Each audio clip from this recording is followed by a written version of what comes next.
Okay, we're at what would have been spoken of as Kenny's Camp, but obviously it's not like a thoroughfare.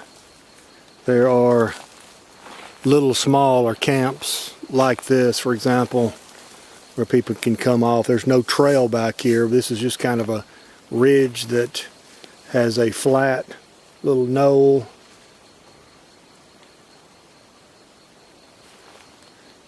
I've camped, put my tent up. Dan's got his. He didn't bring his pole, his hiking pole, so he's being resourceful and using a tree as his stationary tension.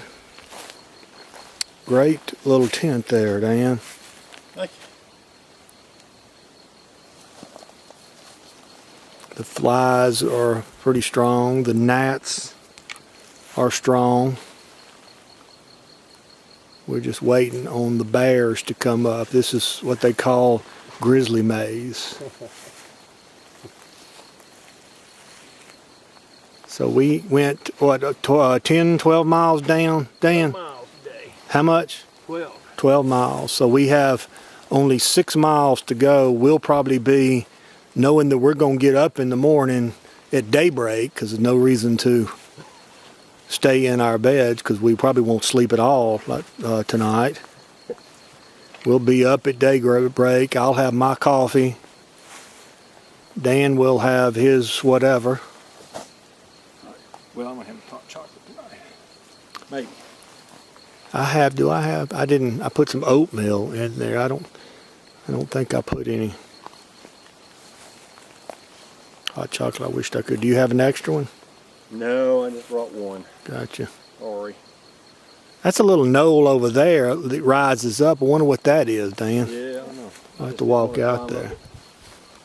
I didn't want to go up another hill. So my tent is stationary. I've blown up my little thermarest. I have a X-Ped pump pillow that is not used for the thermarest, but it's a good little pillow. I've got a quilt that's going to be too hot. If it don't get cold tonight, it'll be too hot. So I'll just throw it over me. That's the nature of a quilt.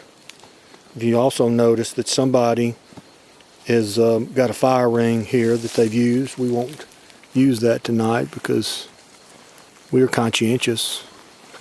But it's pretty good. We're fairly far off of roads per se, aren't we, Dan? Yeah. And we're 100 yards off the trail. We are 100 yards off the trail. That's correct. We're between a Forest Service 600 crossings at a Kenny's Camp right before you probably go down the hill to the lake, Scott's Lake. You've yet to see it yet. But Dan made mention a minute ago that we're really not considered primitive because he basically can get a cell phone signal from right here via AT&T, just to let Karen know that there are places that have good signal for AT&T, and that is up on the mountain. He literally can pick up the phone and call. It's 3G. It's 3G. It's not just E, it's 3G. He got great signal here, so if he has a nightmare, he can pick up the phone and call Lisa in the middle of the night, and Lisa can call him. Yep. My T-Mobile has zero signal. It's had zero signal for a long time. So I'm gonna hang this phone up.